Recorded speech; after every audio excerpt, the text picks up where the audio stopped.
Assalamu alaikum. Today we will go with part 2 from the Tetralogy Fallot repair. Mainly we are focusing on the clinical and the imaging part. Okay, as mentioned in the previous lecture, that kind of diagnosis of Tetralogy Fallot is an indication for surgery. So actually you don't have a criteria of indication to repair a Tetralogy Fallot. If you diagnose the Tetralogy Fallot, you will repair it. The ultimate goal for each Fallot to complete repair. So actually the complete repair, simply we will close the VSD and we will try to relieve the RVH obstruction. This is the main core of repairing of Tetralogy of Fallot. The age of complete repair is a bit debatable.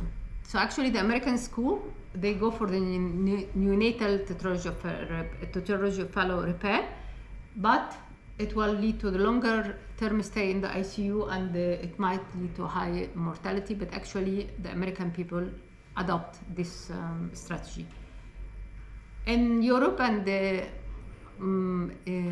Egypt, in our center, we go for infancy repair of Tetralogy of Fallot around 1 year of age, so actually this is lower morbidity.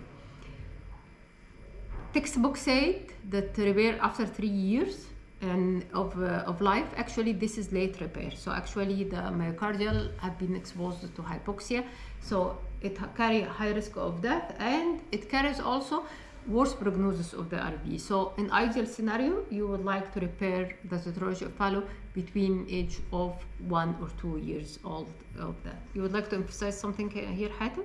So this is what we say in the time of repair. Sometimes you are not able to go for this ultimate goal. We will repair the patients between age of less than 3 years. So actually we have high-risk patients like that. We have babies under 2 kilograms and they have frequently spells.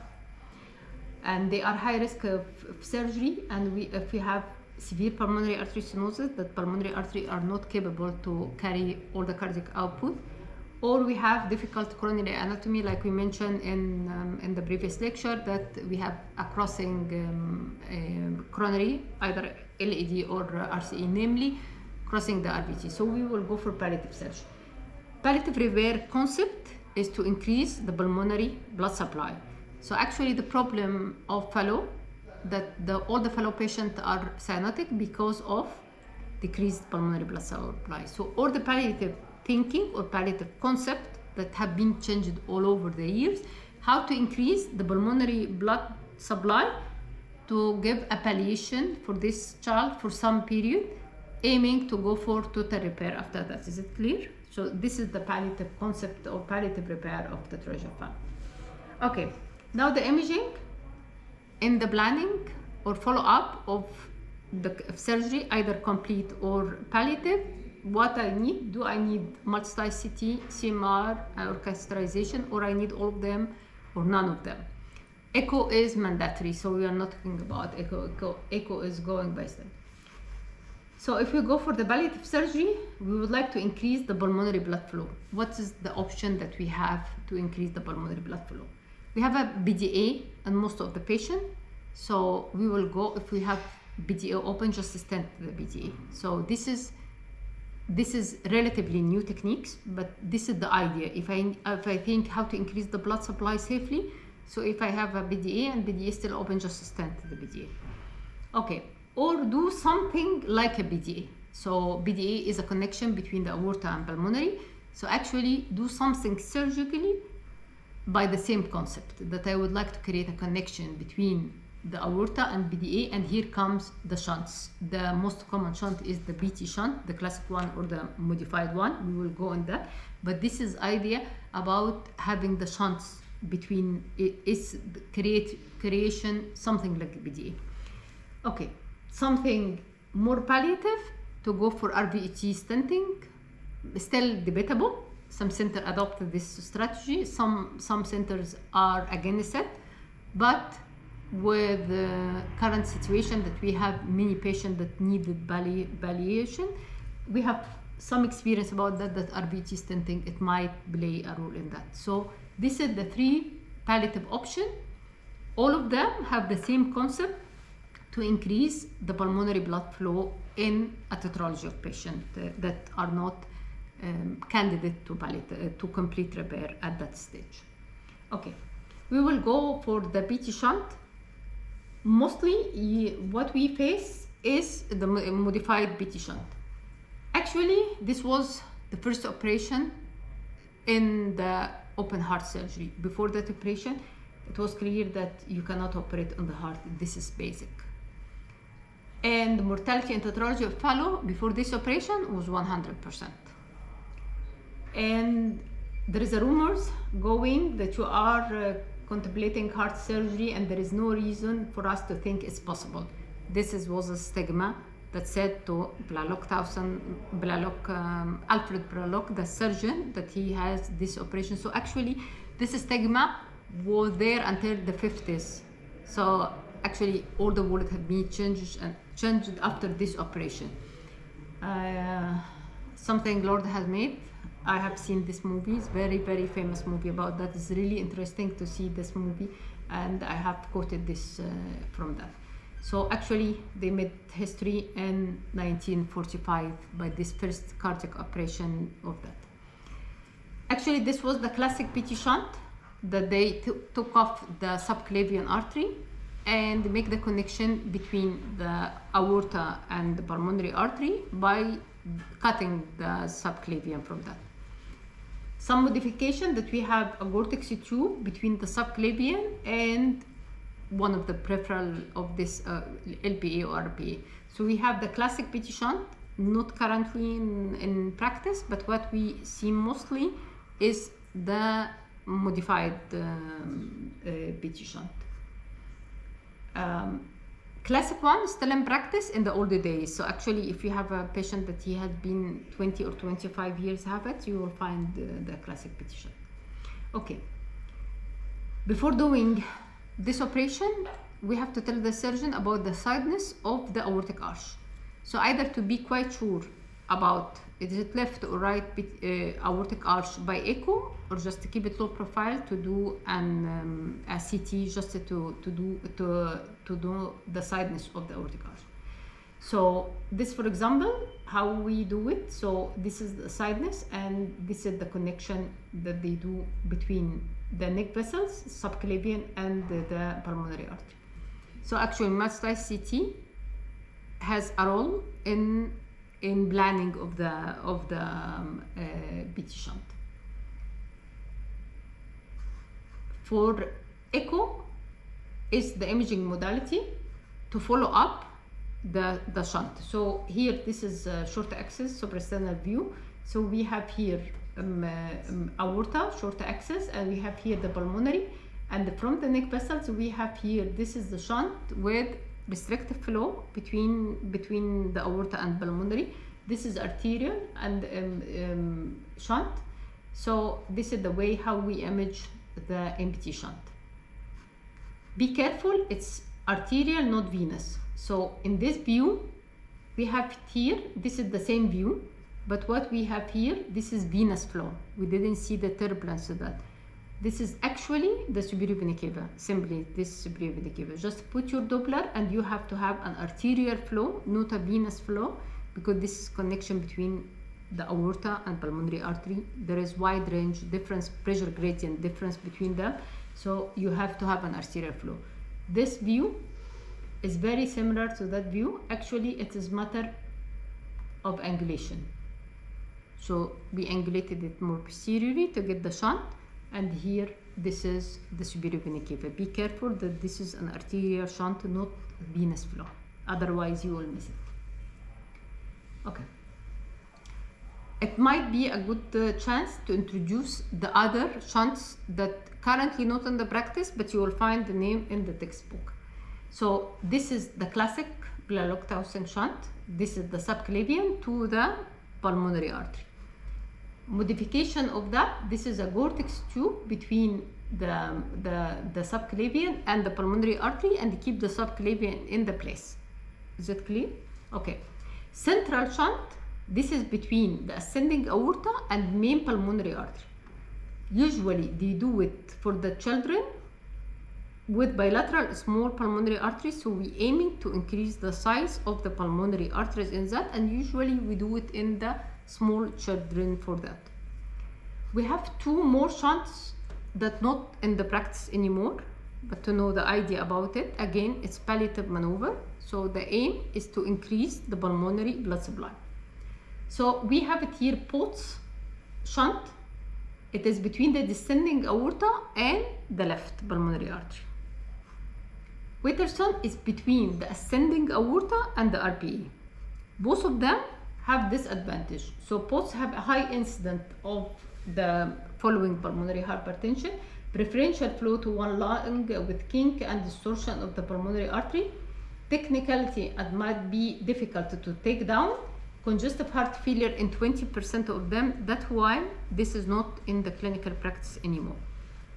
Watterson again have its complication, that excessive pulmonary blood flow that subsequently lead to pulmonary hypertension, risk of pulmonary hypertension and congestive heart failure in 20%. So both of them not in the clinical practice anymore. You would like to add anything about the technicality, Hatem, of that?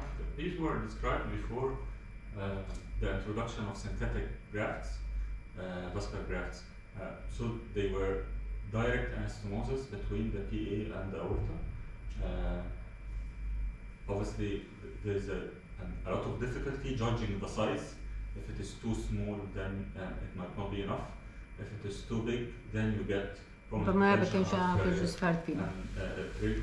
Now there is direct connection between the PA and the pulmonary, so that's why taking down these shunts are really difficult. So these are no longer being used. Yeah, but it's nice to know that this was the idea to develop it. I have read the Hatem, they do a connection by synthetic tubes in those, but still the mortality is high and the congestive heart failure. So even if it's not direct anastomosis and you use graft, actually it can get and that. So it's from these 5 famous shunts, either you will find the classic in the old patients or you find the modified BT shunt in that. Another shunt that it might, no, this is the shunts. All the idea about it was to think to create physiology of BDA. So if you have a BDA you stent it, or you create something, shunts in the practice more than a long way before the stenting of BDA, but this is the idea to create a physiology of BDA. Another shunt might be not in the practice of Tetralogy of Fallot, but it's a Sano shunt. Sano shunt it's again a synthetic tube, Gore-Tex tube, I think Hatem, Gore-Tex tube between the RV and the pulmonary artery. You get the benefit of pulsatility, that you have a pulsatility. So actually you get the benefit that it's not more mimicking the BDA. That's why I put it in another slide. So actually this is more physiological. So this is for the flow from the RV to the pulmonary artery. It might be used in context of the Tetralogy of Fallot if you have a small, really small bilateral pulmonary artery. So actually it is either the Sano shunt or the central shunt, but Sano shunt more in the practice of northward operation and single hypoplastic left heart syndrome. So we might go for this in the northward operation, but it might be of use to think about it in the repair of the Tetralogy of Fallot. So one major difference between this and other shunts, systemic pulmonary shunts, in addition to being pulsatile, but also this does not cause steal from the systemic circulation. So the blood flow into this shunt is only systolic during ventricular systole, and then during diastole there's a bit of regurg, but not much. It's not bulbed conduit. But this is not a bulbed conduit anymore. This is very different from a BT shunt where you get continuous flow, so systolic and diastolic flow from aorta to pulmonary, which would cause steal from the systemic circulation, and this can actually cause the diastolic systemic pressure to be very low, which can cause coronary hypoperfusion, and then you get the spiral where the coronary is not perfused, so the heart is not able to contract, so the pressure will go even lower, and then the patient will spiral. This wouldn't be here. So this is a major difference between Sano shunts and the similar physiology RVT stent, and systemic the price shunt. that we would pay for sun shunt is ventriculotomy in the RB. This needs to be done on bypass with cardioplegia, while on the systemic to pulmonary shunt, most of the time you would be able to do that off pump. So this is the way that we think how to increase so all the options are open. So either to create a BDA physiology like the previous 5 shunts, having said that the 2 of them are out of the practice, or to create a sun shunt to increase the pulmonary blood. Again, the main problem of Tetralogy of Fallot is decrease the pulmonary blood flow. He's not blue because of mixing or streaming. No, he is blue because the pulmonary does not get enough blood supply to oxygenate the blood. Okay. But maybe in sun shunt there is no anomaly in chloride. No chloride plus RVT. No, I think you can still do sun shunt. The crossing current. So the ventriculotomy can be lower and then it can cross about. So that's not. It could be an option, but it's not in the practice of Tetralogy of Fallot. It's not in the many practice of Tetralogy of Fallot. Central shunt still in the place, but sun shunt it might be an option to think about it as. Okay, BDA stenting, as I said, it comes to the mind in the current generation because it's easier if you have it in small babies to stent the BDA, but relatively it's recent in the practice comparing to the PT shunt. It might be safer to do the BDA stenting in the critically ill patient. Okay. Is do the BDA stenting, you need, the BDA in Tetralogy of Fallot or pulmonary atresia and BSD, actually it's complex shaped, so actually the BDA is comma shaped and have many coils in the anatomy. So actually it's not just a straightforward connection between the descending aorta and the LPA. So actually you have to do either detailed and comprehensive echo to get that, but actually you need a multi-slice CT just to know how many coils you would like to do, the length of the stent, to be a route map for the catheterization.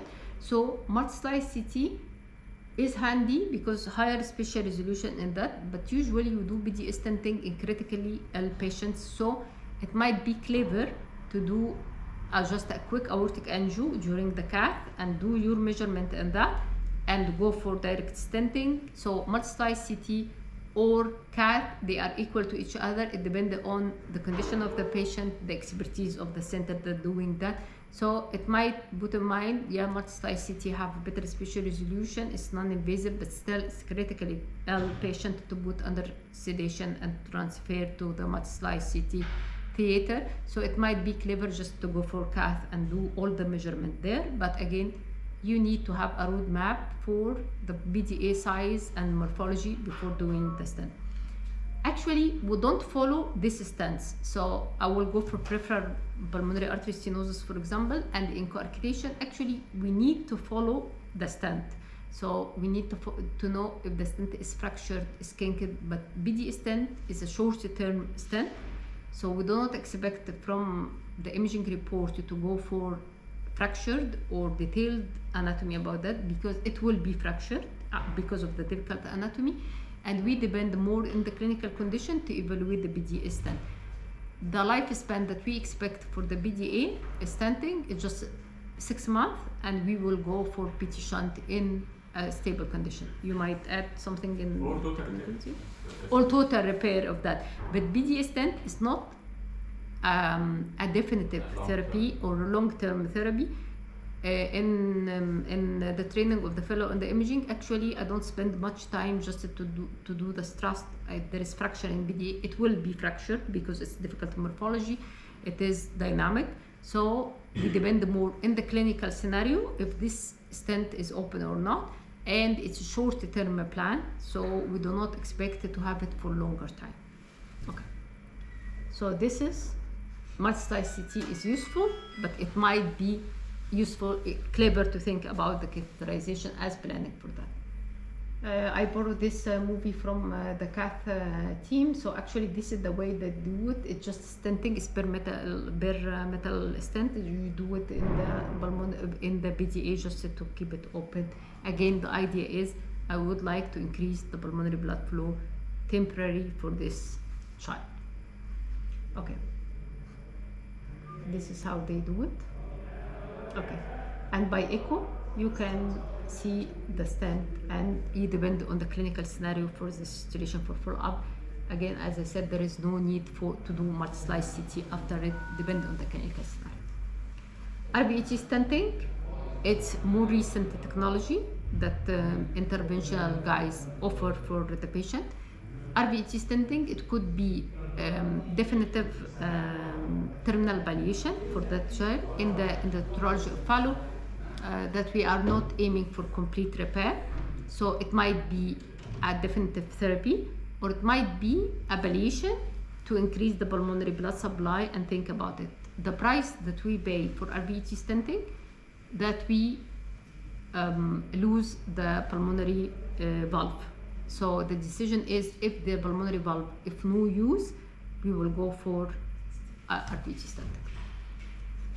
Okay, this is one of our patients that have its extreme degree of Fallot of pulmonary atresia with VSD and multiple collaterals. And this was the anatomy by CT, that we have here a muscle ridge that they can deploy it and implant the stent in that one. And we have forward the flow in the pulmonary artery, and the guys in the CAS team, they can put a stent and inflated it. So again, multi-slice CT is indicated to delineate the anatomy of the RBET structure, and you should have a forward flow to pass the wire across it. The debate around the RBET stenting, they thought that the stent will crash by this muscle contractility, but it does not happen. So actually the stent is still open, and as I said, this could be a good palliative maneuver to increase the blood supply, and therefore the pulmonary artery size increased, and go for total repair after that. So it could be a bridge therapy, or it could be a definitive palliation. We will do an RBET stent just to increase the forward flow across the pulmonary artery and help the patient to have a better saturation as palliative definite therapy. And that, again, the price is this pulmonary valve is destroyed. So if we will go for complete repair, we have to think about other options than keeping the native valve. Is it clear? Actually, it could be a definitive therapy for years. So actually, we are following down our center's patient. They have it for more than 6 years as definitive therapy, because they are not operable. And if it's bridge therapy, until the pulmonary arteries get bigger with or become sizable for total repair. Again, this is new technology, so actually the available data in the literature is still limited, but we are gathering it. But from our experience for 6 years until now, yes, it could be an option to think about it, how to use the forward flow to increase the pulmonary blood supply. Again, as Sanushant, this is physiological manner to increase the pulmonary blood supply. So you increase it by contractility, you increase it in systole, not in diastole. You don't have the hazards of stealing or developing pulmonary hypertension by this stent. Okay? Is the stent fixed in pulmonary valve? Yeah, it is. A stent should have a landing zone in the RBET and having a forward flow, because until now radiofrequency is not successful in that area. It's blind area. It's not like CTOs in the coronary, so we didn't manage to get that by we should have a forward pathway. So apart from the stent will be in the RBET to have some stability, apart from the stent will be in the main pulmonary artery. Okay? For the therapy, PT shunt have to have aspirin to keep the shunt open. This is really mandatory. Keep in mind that for children, they grow up the dose of the aspirin, so it should be between I think 3 to 5 milligram per kg. So the children grow out the dose, so you have to instruct that this dose, otherwise these shunts have tendency to clot. And for stenting, we keep them for a while for Plavix and aspirin for life also. Sorry, but it's a bridge to have to be a bridge to complete repair. That we use this forward blood flow to increase the size of pulmonary arteries. But we destroyed the pulmonary valve. We will mention now. That pulmonary valve not always in use for tetralogy valve. So in any patient whom we think the pulmonary valve is usable, he should not get RVT stenting. So the RVT stent is not by any means a routine practice. It should be done only in patients whom we think that the PA, the pulmonary valve, is really small and not usable by any means, and then he will eventually get a transannular patch. Then you might be able to do this. Or other patients who you think for other reasons are inoperable. So you do not think that the pulmonary tree is good enough, or if the patient has marked comorbidities, and so you're doing a one-way palliation, and then this is a good option. But it should not be a routine practice just to improve the saturation until he gets surgery, because otherwise you get you sacrifice the pulmonary valve, and this has a big long-term impact. Okay, if we summarize in the palliative surgery what to do. So planning for palliative surgery, if you go for duct stent, multi-slice CT if possible, if the condition of the patient allows you to do, or just maybe more practical to do for catheterization. That the aim of that is to measure the duct as roadmap for the interventional procedure for that. For the BT shunt, it's better to have multi-slice CT for sidedness, for the neck vessels, for the anatomy of the neck vessels. Actually, in the current area, the cath has no role in planning for BT shunt. RVT stenting, multi-slice CT is very useful. Actually, we don't go for catheterization because it's 2D, and it's better to have a 3D anatomy of that. So actually, here multi-slice CT play a role in planning of this palliative maneuver. MRI does not have. Cath, it might be more practical in duct stenting if the condition of the patient is unstable. Okay, we will now move to the complete repair and think about how to plan the patient or how to follow up the patient for that. Again, Tetralogy Fallot complete repair concept is to close the BSD and to relieve the RVT obstruction. So actually, closing of the BSD is closing of the BSD. It's patch and closing the BSD in the relieving of the RVT obstruction needs a bit detailed assessment of the patients. So we have 4 options in that. So the first option is just a resection of subpulmonary stenosis plus or minus pulmonary valvotomy or surgical valvuloplasty. So again, if you remember from the previous 3 lectures, that Tetralogy Fallot is anterior conal deviation of the conal septum plus pulmonary stenosis in that. So actually, in each Fallot patient, we have subvalvular component and we have valvular component. To relieve the obstruction, we have to deal with both of them. Sometimes we have supravalvular component, but this is not the routine practice. So either to resect the subpulmonic stenosis, the conal septum, and do surgical pulmonary valvotomy, and that the way it will end that we kept the pulmonary valve in use of that. So it should be that we have enough annulus, the annulus is big enough, and the valve could be of use. This is an option. Option 2, to do infundibular patch plus or minus pulmonary valvotomy. So actually here we resect the infundibular and put a patch in that area just to relieve the obstruction, and we keep the valve. So the patient in these 2 scenarios will have the native pulmonary valve. The option here is transannular patch. So actually the annulus will be cutted and we put a patch aiming to increase or to relieve the RVT obstruction.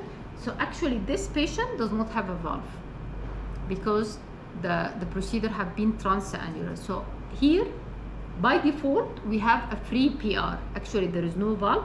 It becoming away from the RV to the main pulmonary valveless. So in that option we have unavoidable pulmonary incompetence, and that in these 2 patients, no. In these 2 patients we have a valve. Okay, valve with conduit, that we will remove the pulmonary valve and put a conduit with another valve in that. Actually this is the option in adult patient. This is not an option in the pediatrics because this valved conduit will not grow up with the patient, and the patient is too small to put in the chest a valved conduit. So the option, this valved conduit is an option for the adults. Having said that, once you implant a valved conduit in a patient, so we're starting to count down for degeneration of this valve. All the valved conduit get degenerated, either by calcification or degeneration. So actually, in the next 10 years, this patient will need another intervention for this valved conduit. So is it clear now? So the RVT, relieving the RVT obstruction, it's not a routine. All the patient will have a closure of the BSD more or less by the same way, but each patient we have to look carefully for the anatomy of RVT. If you go back to the previous lecture for the Tetralogy Fallot diagnosis, that each patient of Tetralogy Fallot is a peculiar case. All of them have an RVT obstruction, but we have to go in details by the mechanism of RVT obstruction. Is it subvalvular? Is the annulus is small for the pulmonary valve? Could we use, or we are not able to use this pulmonary valve in future? So this will have an implication of planning of the surgery. So again, it might be just a resection of subpulmonary stenosis plus or minus valvotomy, or infundibular branch plus or minus valvotomy, or we have transannular, so we don't have a valve between the RV and pulmonary artery, or it is a valved conduit in that. Is it clear now? Okay. So in the procedure here, we will need anticoagulant. Sorry? Any type of procedure here, we will need anticoagulant. Actually, this is also a controversial. We have own strategy. It based on our expert opinion about that. That in valved conduit we give them for 3 months oral anticoagulant, and we keep after that on aspirin. But this is based on our personal opinions, not guidelines. But none of them of the 3 before, they will be on oral anticoagulant. But why? Why do you think that they need an oral anticoagulant?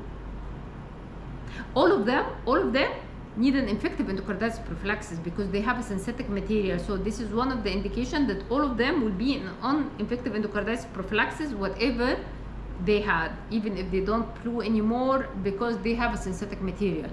But none of them will have an oral anticoagulant except the valved conduit. It's based on the center experience. In the previous days, we didn't give the patient an oral anticoagulant, but we have noticed that many of them developed subclinical thrombosis on the valve. We just kept them for 3 months on oral anticoagulant, just the expert opinion, but there is no guidelines about that. Is it clear? Okay. So, this R means repair to Tetralogy Fallot. So we have complete repair for Tetralogy Fallot. And following up a patient with repair to Tetralogy Fallot, we will do the first gate is echo. So we have to look carefully for the residual lesion, and we have to look for the sequelae of the repair. What is the difference between both of them? Residual lesions are lesions, they are not expected, are not acceptable to be, this is incomplete repair. So this is residual lesion. Sequelae of the repair is not a complication. This is the consequences that we have because we choose this plan to repair this patient. So the sequelae of the repair that we do expect that. It goes without saying that, for example, all of them have a sequelae of the repair. But all of them, for example, transannular patch have a sequelae of repair, pulmonary incompetence. This is not residual, this is not complication, but this is the sequelae that we know in advance that we will have if we choose to have transannular patch for this patient. Is it clear? Residual lesion, this is incomplete repair or accepted or unexpected lesion that we have after the repair, but sequelae, this is the consequences of the methodology that we choose to repair this patient. Okay, again, the complete repair is VSD closure and relief of obstruction. What residual lesion that we do expect it to have? The residual lesion? Residual VSD, that we find a VSD is not closed in a proper way, that we have a residual VSD. Or we have a residual? Yes. obstruction. So it is the tetralogy of Fallot that we close the VSD, so we might have a residual VSD, or that the RVT obstruction is relieving the obstruction is suboptimal or not complete. Okay, this is what we look for the residual lesion. So we have a residual VSD, or we have residual stenosis. It could be infundibular, it could be valvular, it could be supravalvular for that. Okay, this is the way that we look for the VSD patch. This is normal, there is no lesion and there is no defect in that, but this is the way I would like you to look for the echo. Look for this echogenicity. It is more bright, it's more echogenic. This is the patch that closing the VSD between here. So this is apical 5, so we have here patch. This is the patch between tricuspid and somewhere it ended here. So this is the patch that we do expect, and by color we don't see any color across it. Look for that. What do you see here? So we have here, this is short axis. So we have here some defect here, and when we put color, we have a flow here is turbulence because it's restrictive. Again here, this is parasternal long axis. So when we put color, we found color here, and again both of them have this reddish because it's going from the LV to the RV, going towards the transducer. So that's why it's having the color of red. So it's going from the left to the right ventricle. You do not expect to have this after the repair, and you have to report that.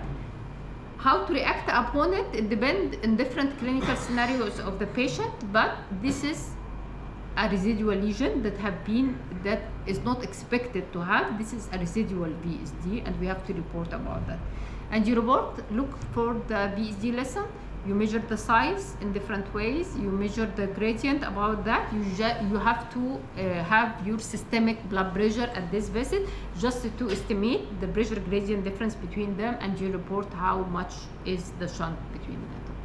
Okay, so this is one of the residual lesion that we have to report it. Okay, this is also hopefully not a common scenario that you remember that we said. In each tetralogy of Fallot, we have to document that we don't have an additional muscular VSD, because the VSD is the VSD that either it is subaortic, either it's premembranous or subarterial or outlet. So you will find the VSD or the VSD is somewhere there, but because of the equalization of the pressure and all what we mentioned before, we might unfortunately miss some muscular VSD. So actually, during the first screening of the patient post-operative, we have to document that there is no missed muscular VSD. So this was one of our patients that unfortunately we didn't report accurately that she had an apical muscular VSD, and during the routine follow-up, we have to document that. We have to exclude that nothing wrong goes with that patient. So we reported that this patient have residual apical VSD. Actually, fortunately, that the patient could pass the ICU stay without having this flooded lung. You remember that Hatem mentioned that this VSDs usually give us a hard time during the ICU stay because the patient will have QPQS more than one, and actually we will get an acute lung injury. Mostly we detect this VSDs during the ICU stay, but this patient we didn't. So actually we followed her up and we closed this VSD after that with the interventional team by device. But you have to know what you look for, otherwise you will not report it. So regarding the VSD, we look for residual shunts, or we looked for missed VSD that were not detected during the operation and the preoperative stay. Okay, for residual RVOT, this, for example, after repair, we found that we have pulmonary RVOT stenosis. You measure the gradient about that, and you reported that the relieving of obstruction, we have some residual outflow obstruction. Hatem might correct me that we expected to have RV pressure 2/3 of the systemic pressure, not more. So if we have pressure of 120, so we accept up to 55, 60. So we go by, we do not accept more than 2/3 the RV pressure, not more than 2/3 the systemic pressure. And if we try very hard to preserve the pulmonary valve, usually by different maneuvers, doing resections and then commissurotomy. And then if after all the resection and maximum commissurotomy, we still get higher RV pressure than 2/3 systemic, so let's assume that RV pressure was equal to the systemic pressure. And now we localize by echo and by direct pressure measurement. So we measure routinely after coming off bypass. We put a needle inside the right ventricle, and then we measure directly the RV pressure and compare that to the aortic pressure. So if by direct pressure measurement and by echo we find that the stenosis is at the level of the valve, then we have to deal with that. So we either, if he is a small child, we would do transannular patch. If he was an older patient, we would do pulmonary valve replacement. So if the pressure is 90, we would accept RV pressure up to 60, but not more. If the RV pressure is higher, near systemic, then we need to do something. To deal with that. So having an RVT obstruction, this is a residual lesion. We expect after tetralogy of Fallot repair to have a laminar flow across the RVT. For any reason that the surgeon decide to go with some RVT obstruction, it should be reported and should be followed up after that. Not aiming not to miss the patient with severe RVT obstruction for that. Okay. Sometimes it's not RVT, but it's peripheral. So actually the repair here is beautiful. So we have a laminar flow across the RV and pulmonary. Mostly it's transannular, but we have here small pulmonary arteries. So this is peripheral stenosis. That's where we need across imaging. Usually it's multi-slice CT due to the higher spatial resolution. Just to see the anatomy, we might offer this pulmonary arteries. We might offer them stenting, aiming to reduce this obstruction. Again, multi-slice CT is your imaging modality after stenting, because the MRI suffered from the signal void artifacts from the meta. So if you implant a CT and a stent, so the following up imaging is the CT to measure. Okay. So actually, residual lesion is quite easy. You just look carefully for the BEC patch, put your colors, just sweep around it, and look carefully for all the septum, aiming to detect any missed VSDs, and look for the RV and pulmonary arteries, and just report it for the following. I mean, you have to report it, and the act upon it depends on the clinical condition of the patient, but you have to report the VSD, residual VSDs, the missed VSDs, and the RVT and pulmonary arteries. Now we will move to the sequelae of the repair. Again, sequelae of the repair, we have 4 strategies for that. Either we have resection of subpulmonary and stenosis pulmonary valve. We keep the pulmonary valve in that, so we think that we can invest in this pulmonary valve. So this patient have a pulmonary valve, so they don't suffer from, but they don't have pulmonary incompetence. Okay. This one have an infundibular patch. This is not myocardial. This is a patch, a synthetic patch. So actually we have a kind of a scar in that area. Okay. Transannular patch, you don't have a valve. So actually we have, in addition of that, we have a free PI. Valved conduit in that, so the clock starts ticking. So actually we're counting down for the duration and replacement of that conduit. On top of that, don't forget the aorta. So actually all the tetralogy of Fallot, especially if they are repaired in older age, and old means 3 years in life, they will got an aortopathy. We will talk about it, still an area of controversy in that, but usually we advise to look carefully for the aorta and all tetralogy of patient, because they have a kind of aortopathy. Okay, we mentioned that this patient will have a patch, not a myocardial, so they are amenable to have an RVT aneurysm. Transannular patch. This is only possible with native pericardial patch. Yeah. So biological patches like bovine pericardium would not cause aneurysm, and synthetic patch would not cause aneurysm. But fresh autologous pericardium can cause RVT aneurysm, and that's why it's not recommended to place autologous pericardium on the RVT. We use autologous pericardium for reconstruction of the PA branches, and there we have not seen any aneurysms. But in the RVT it does cause. Yeah. Which can be very huge and can start eroding the sternum and things like that. So this can be an indication for it will be calcified. Sorry? It will be calcified. Which one? Pericardium. So bovine pericardium will calcify. Autologous pericardium would be less likely to calcify. Okay. Okay. So here we will have an RVT patch. It might cause an aneurysm. Here we'll have a pulmonary incompetence. This one will be degenerated. So all of them will lead that we will have RV dysfunction and dilated. Okay? This is sequelae of the repair. It's not complication. So you have to keep the patient of all tetralogy of Fallot in the clinic. We will, this one of the patient, I mean VSD, BDA, ASD, we can release them from the clinic after 5 years of repair. But tetralogy of Fallot, we never release them from the clinic. They transfer from Beats to Gooch just because of the sequelae of the repair that they will need another help in due time. Okay. Okay. Aorta and repair tetralogy of Fallot, don't forget it. Aorta dilate over the time. More in the late repair. Remember that late repair in tetralogy of Fallot is the child older than 3 years. So, unfortunately in our country, mostly we are not able to offer complete repair before that age due to the lack of resources.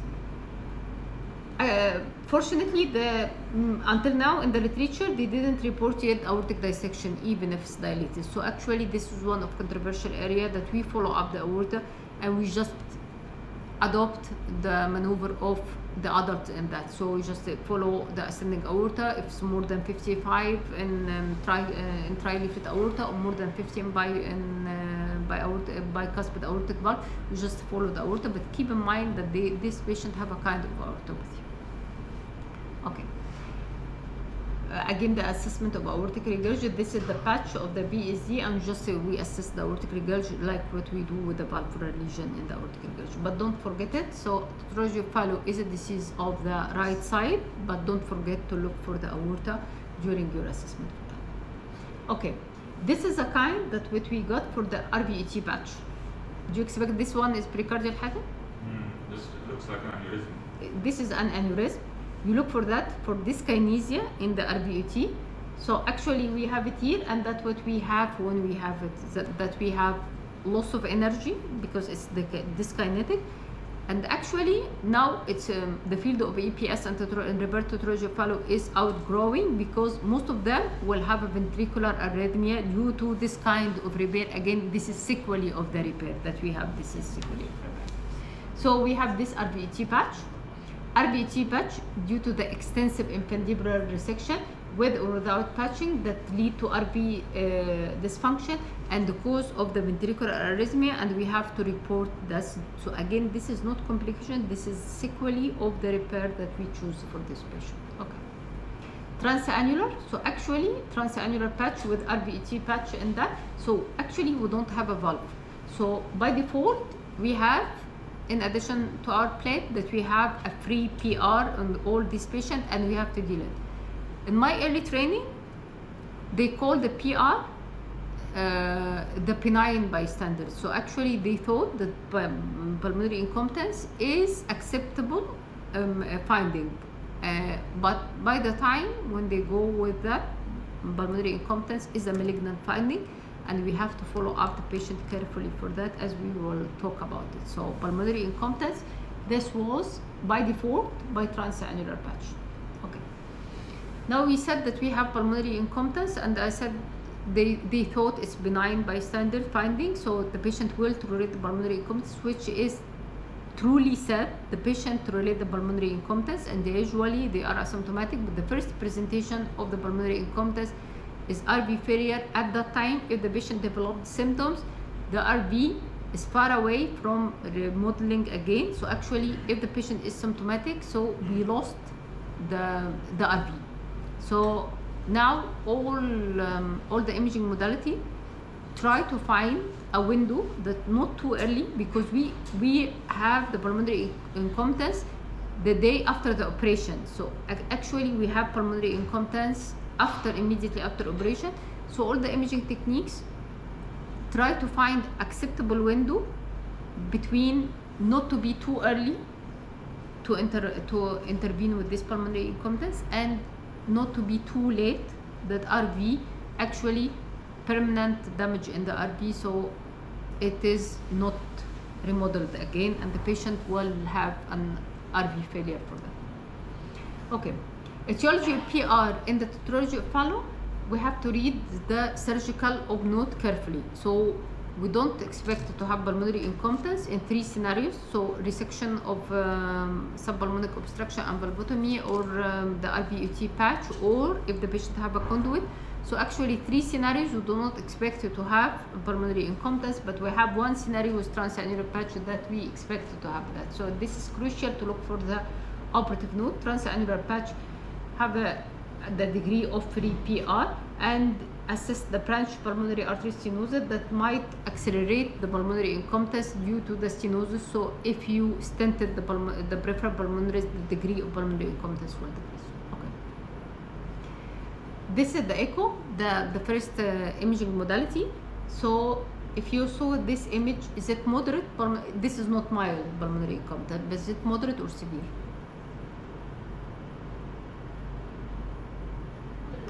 Moderate. It might be moderate, it might be severe. So actually the problem in grading of pulmonary incompetence is difficult, because the standard quantification for pulmonary incompetence are not solid yet. Even by MRI it's not solid yet.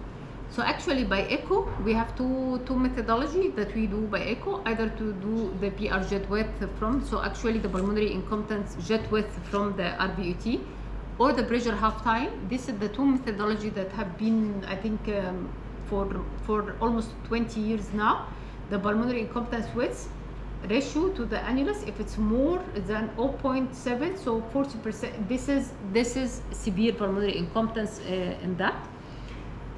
So again, this is, but we have here the limitation, because you don't have the RVUT completely in the view with this echo, because we have annulus, we have batches, we have dilated RV. So actually by time this annulus will be out of view, so you will not have an accurate annulus measurements in that. But it have been said that if it's 0.7, so you have a severe pulmonary incompetence. Pressure half time, we measure the pressure half time, and they make here the point 100%. 100 is the cutoff point between the moderate and severe, and have been adopted for a long time. But again, all of this depend on the physiology of the RV. It is restrictive, these measurements will be invalid, and actually the RV frequently go for step reaction or restrictive pattern, so these measurements are not solid. When we have the MRI, we thought that we have the clue for pulmonary incompetence, and what the sequence that we use for MRI is just the flow. We introduced this in many lectures, that this is the Doppler of the MRI. So actually this is a retrospective gating, so we have all the cardiac cycle in the face, so we have systole and diastole in that, and we be perpendicular on the vessel, so we have a cross-sectional in that, and we measure tracing the pulmonary artery during systole and diastole. So we will have area under the curve, and we have this flow accurately what goes on the pulmonary valve, so we can detect the pulmonary incompetence. This is the time flow curve. So we started the MRI from the R, so we started by systole. So this is during systole, and here during when this is the valve is open, and this is when the valve closed. So we expect that when the valve closed that we don't have flow. But if we have flow in the opposite direction, this means it's leaking valve. And this is during diastole, we have this amount of flow going backward to the RV. So this is a forward flow, and this is backward flow. And I think 20 years ago that we thought that we have the clue for pulmonary incompetence in that. So if this, for example, if I have 100 milliliter as forward flow and I got 50 milliliter back to the RV, so the pulmonary incompetence is 50%. So we have 50%, and we started to do grading for that.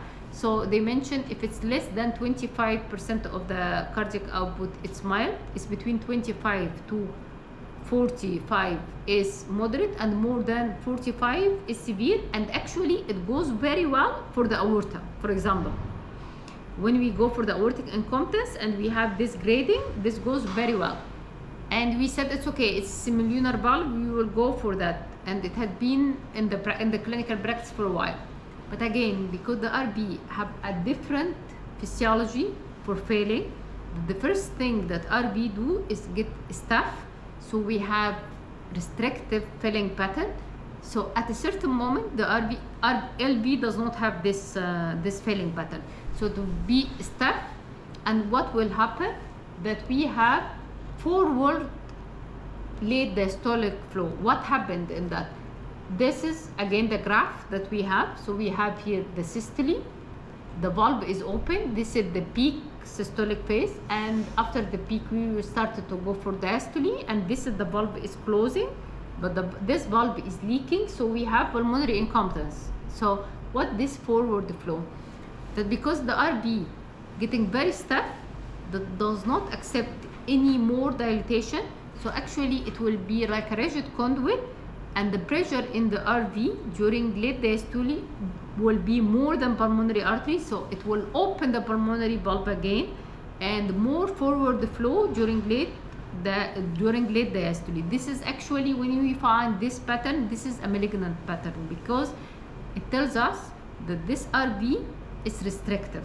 It's very restrictive. So what happened during following up a patient, for example, with pulmonary incompetence, that we have a patient with pulmonary incompetence regurgitation fraction from this flow is 30%. Okay, it's still moderate, we will follow him up. Then you will find this 30% becoming 28 or becoming 25. This does not mean that the pulmonary incompetence decreased.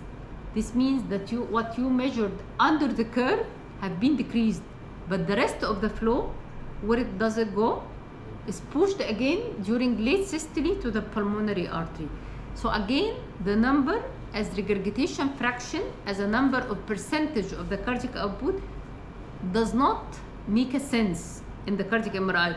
Although that 20 years ago we thought it will make a difference, because it makes that difference in the aortic incompetence, because the aortic incompetence is eccentric jet, sometimes it's out of plane of the echo. So actually the MRI make this different and these numbers in the aorta, but we couldn't copy paste that in our experience with pulmonary incompetence. So finding a figure to say that this pulmonary incompetence is a severe figure does not work, neither by echo or by MRI. We tried, but it does not work. So we have to have another predictor for the pulmonary incompetence. So long-term sequences for pulmonary incompetence, the patient will remain asymptomatic for a long term, so we are not able to depend on the patient's symptomatology. RV, getting stiffer and show restrictive RV before getting the symptoms. Actually, if you get the symptoms of ascites and lower limb edema and the congestion of the liver, you're actually too late to repair that RV. Unfortunately, the first symptoms of the RV, so actually we are not able to depend on symptoms, and actually the patient will get stiffer before developing symptoms. So pulmonary incompetence result in the RV dilatation, aggravation of tricuspid regurg, arrhythmia, sudden cardiac death, and decreased exercise intolerance. And actually the quantitative measurements among this all is the dilatation of the RV. If you have a pulmonary incompetence, the RV will be dilated, right?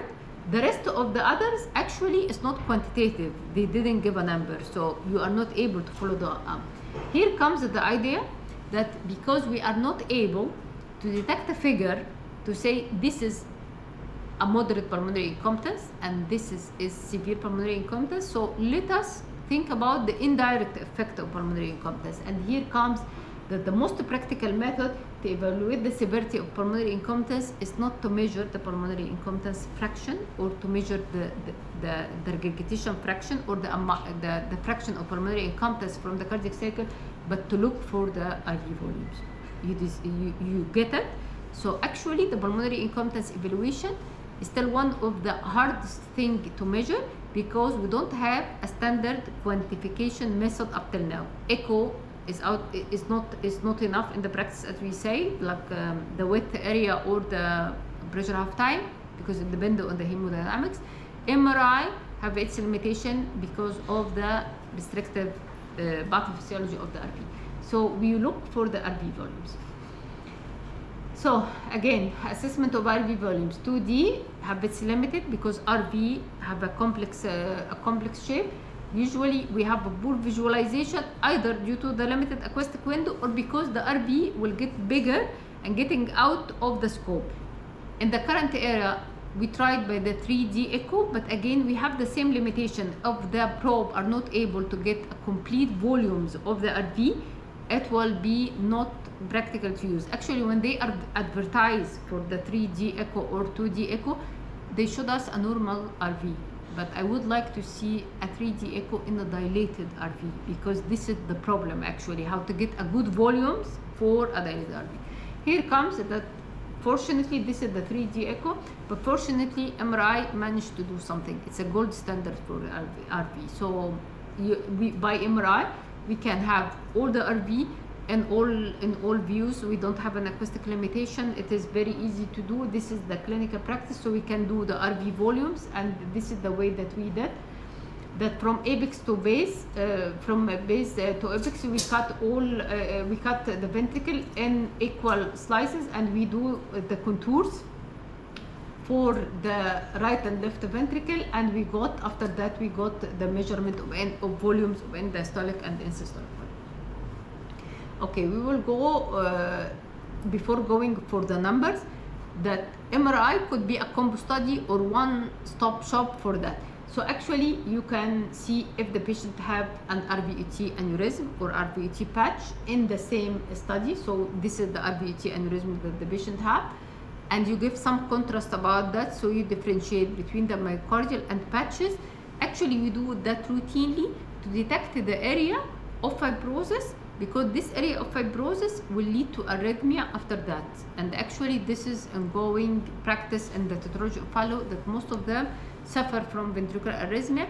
It might be very useful for the EPS team to detect the area of fibrosis, and this can be detected only by the MRI. So think about the MRI in Tetralogy of Fallot, that it gives you the volumes that we will talk about that, but also you can see the RVT morphology and you can see the fibrosis. Okay. In CMR report, you expected that you have a volumes. Because we are dealing with growing up population, so don't go for the absolute volumes, but go for index for body surface area, because end diastolic of 100 milliliter could be too much for a child, but it could be normal for the adults. So you go for the index volumes for that. You can measure the vessel dimension, the problem of the aorta and Tetralogy of Fallot. You can follow it up by MRI, and you can follow the pulmonary artery, the main pulmonary artery and central pulmonary arteries, and you can follow also the RVUT. You can measure the flow about that. Don't depend too much on the regurgitation fraction of pulmonary, and you can measure the other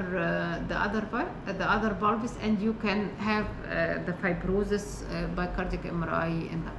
Okay, now how can I react upon these numbers? Okay, the indication. It might be useful to say, if I have a significant pulmonary incompetence, what should I do just to get rid of this pulmonary incompetence? So I have to give this patient a valve, right? So if the patient have a transannular valve, we have to give the patient to get rid of the pulmonary incompetence, and the only way to do that is just to give the patient valve. You might give the patient valve. The only way to do it is do it surgically. So do pulmonary valve replacement. So we just put a valve in that.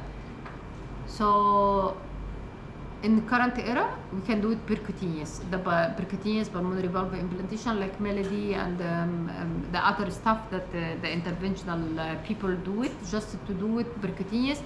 It might be useful to invite the CAT team to go in details in that. It will be to enrich the course. But we have to give the patient a valve. But again, we have to be wise, not too early. Otherwise, we put a valve in the children. Otherwise, it will be mismatch between them. We have to be wise between not to be too early and not to be too late to catch that. Okay, we depend on the symptoms, what to do and when, as you said. Okay, we have to see if the patient is symptomatic or asymptomatic. What symptoms we look for: the exercise intolerance in those children, and signs and symptoms for heart failure and syncope due to the arrhythmia. Any one of them, we consider the patient is symptomatic. So during the follow-up, we have to ask about that. If the patient have exercise intolerance, if the patient is old enough, we can exercise them by exercise ECG. So we recommend the meds to be objective, not subjective. In children, we depend on the complaint of the family and how they assess the child. And the signs of right-sided heart failure, if the patient have arrhythmia, and this arrhythmia is fatal, lead to syncope. Based on that, we have criteria that for MRI, we have to look for that end diastolic index is more than 150 milliliter per meter square, right ventricular insystolic more than 80, RV ejection fraction less than 47, left ventricular ejection fraction less than 55, and I will come again to that. And we have two more criteria by ECG. So if QRS duration is more than 140 milliseconds, if the patient have a sustained tachycardia. Okay, we have now 6 criteria. If the patient is symptomatic, one criteria is enough. Pick any one of them. So if the patient have a sustained ventricular tachycardia and the patient is symptomatic, this is more than enough. Just pick one criteria. If the patient is asymptomatic, we have 2 criteria to be indicated to give this patient a valve. Here we see that 4 of these criteria is MRI.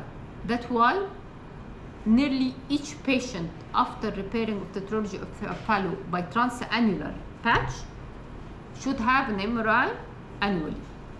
So we don't give, we don't do it like my practice to give it MRI annually if the patient have a native valve, because he does not have a pulmonary incompetence. Actually, you saw it in the practice that after repairing of tetralogy of Fallot, they send the patient of MRI. Have no reason if the patient have a valve.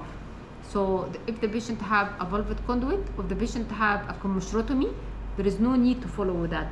We follow that if you think that you have a significant pulmonary incompetence. By default, in transannular patch, if the valvotomy lead to pulmonary incompetence, do that. But if you have a competent valve, actually has no place to do it MRI. MRI annually for the patient that they have a transannular patch. From the first year post-operative? Yes, if you think that RV is getting dilated more than usual, do it even in the first year post-operative, but usually we would like to have it without anesthesia, so we keep it until the patient can lie down in the MRI without anesthesia, so of age of 6 or 7, to avoid the anesthesia in that. Again, this will be an every year routine for this child, so think about the needle for the contrast. So actually there are 3 indications to give the patient a contrast. We try to make the scan friendly for the children, just to lie down and we put some music and just take some acquisition, because this story will happen every year for that. So the indication to give a contrast for the children, if it's the first visit, you have to delineate where is the fibrosis. If there is unexplained deterioration in the clinical condition, so we have to know if there is myocarditis or if there is ischemia or something is going on. And if the patient developed a ventricular tachycardia, we have to know where this VTAC comes from. Otherwise, just to make it friendly, just lie down for 10 minutes or something like that and do the indication. 4 of these criteria are MRI. So any 2 of them can send the patient for the changing it to give a valve. Okay, this could be expected by pulmonary incompetence, that in the systolic will get bigger, in systolic will get bigger, and then the ejection fraction decrease. Why we expected that ejection fraction of LV will decrease? Not true, because actually arthropathy will lead to aortic incompetence, so usually you have a hyperdynamic circulation. Ejection fraction will be overestimated because it's interventricular dependence, because if the RV getting too big, this will affected in the LV. So we keep an eye on the LV. By ejection fraction less than 55, we consider that like a red flag in that. So this criteria, keep it in mind. A single finding in that asymptomatic patient, and just keep it low profile, just keep it low threshold for the symptoms, because again symptoms in RV failure developed very late. Just pick up the symptoms as early as you can, and one indication is enough to send the patient to have a valve, either surgically or percutaneous, and if the patient is asymptomatic, 2 of them are enough. So that's why MRI is indicated whenever you have pulmonary incompetence. Okay.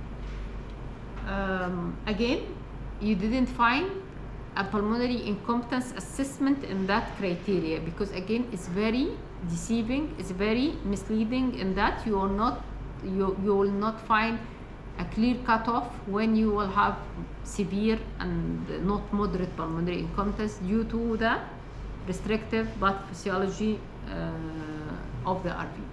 Okay, special consideration, you might consider these 2 groups as special condition. So I will start by number 2. If we have a tetralogy of Fallot lady in childbearing period, so actually the pregnancy will be a challenge for her by the hyperdynamic circulation. So actually we treat women in childbearing period like symptomatic patients. So actually it's enough to go with one criteria to send this lady to have a valve, aiming not to have hyperdynamic circulation by physiology of pregnancy plus pulmonary incompetence. And they reported that the patient underwent tetralogy of Fallot repair older than 3 years. They are high risk group, so you consider them like symptomatic and just to go for one criteria to send them for to have this BVR, either surgically or currently by percutaneous. So this was all about the tetralogy of Fallot. To follow up at a repaired tetralogy of Fallot, you have to do an ECG for QS duration and detect arrhythmia. All the repaired tetralogy of Fallot at risk of ventricular arrhythmia because a sequelae of the repair. They have patches, they have synthetic material like VSD patches, they have ventriculotomy, so they are at risk. Halter when needed by syncope or by exercise intolerance, exercise tested to objective the symptoms. Echo, look carefully for the residual lesion of sequelae of repair. Multi-slice CT is needed when you have an RVT residual lesion or peripheral pulmonary artery stenosis. CMR, again, not abuse your patients or the system. MRI is indicated when the question is about the pulmonary incompetence, not about the pressure overload or when the patient already have a valve. So keep it only when you have a question about that. So volumes, flow, fibrosis, and timing of pulmonary valve replacement. EPS have a role because of the arrhythmia and the syncopal attacks in this patient. So now we're done with this lecture.